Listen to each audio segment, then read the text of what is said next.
Olá, tudo bem? Mais uma vez eu me coloco na tela do seu computador e hoje para falar sobre um tema jurídico para você que está em pauta, nesses dias, porque é o julgamento do Supremo Tribunal Federal em duas ações que versam sobre atos de preconceito contra homossexuais, transexuais e travestis, que são as ações diretas de inconstitucionalidade por omissão 26 e o mandado de injunção 4733. E essas duas ações, elas buscam, em síntese, o quê? A criminalização da homofobia, especificamente os atos de ameaça, violência, incitação à discriminação por conta da orientação sexual ou da ideologia de gênero. Só que precisamos fazer uma crítica a essas duas ações e a um possível julgamento positivo do Supremo Tribunal Federal,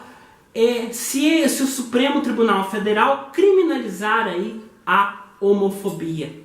Porque o Supremo Tribunal Federal, a função principal deste poder judiciário é julgar a constitucionalidade ou a inconstitucionalidade de leis.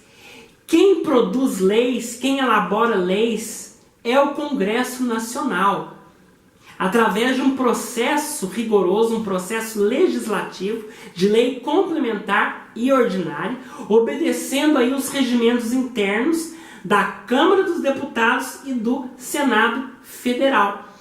Então, é somente lei comina a pena e define crime no nosso ordenamento jurídico. Isso aí é um princípio constitucional. O Supremo Tribunal Federal, legislando atipicamente, ele estará contrariando o que diz a própria Constituição Federal. Ele não pode legislar, e principalmente em matéria criminal, porque o ordenamento jurídico criminal, ele obedece o princípio da reserva legal. E o que é o princípio da reserva legal? Que não há crime nem pena sem lei. Segundo o princípio da reserva legal, a infração somente pode ser criada por lei, em sentido estrito, obedecendo ali todo o processo legislativo, através da Câmara dos Deputados e do Senado Federal.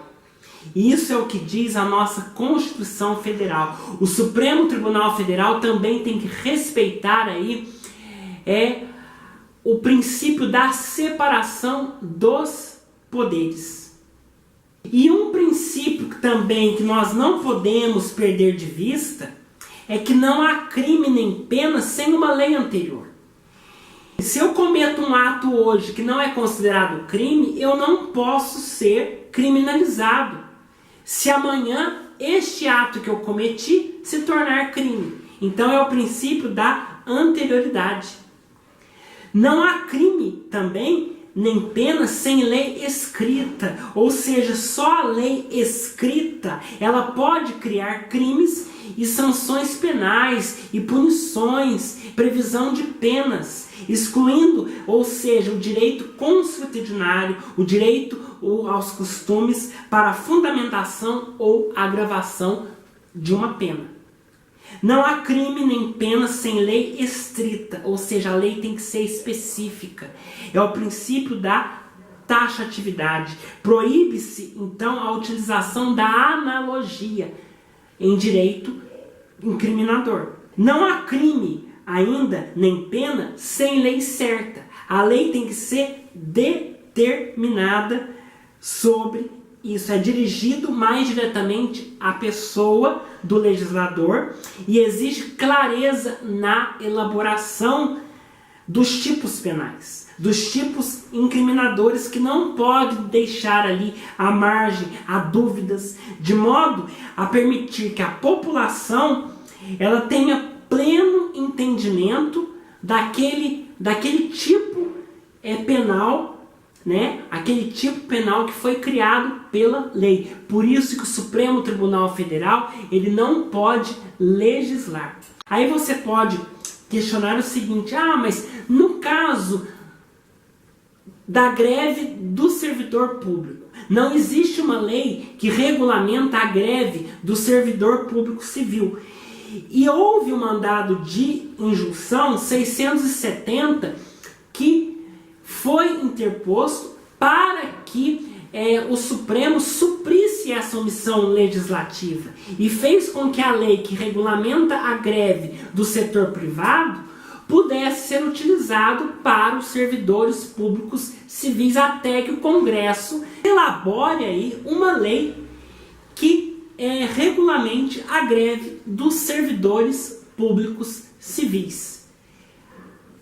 Aí você pode questionar, mas se houve aí um mandado de injunção e o Supremo aí fez aí, legislou nesta matéria, entre aspas, atipicamente, por que então não acontecer isso em matéria criminal? Porque, como eu expliquei, há o princípio da reserva legal. Em matéria criminal não se pode permitir isso, porque a Constituição Federal, ela proíbe.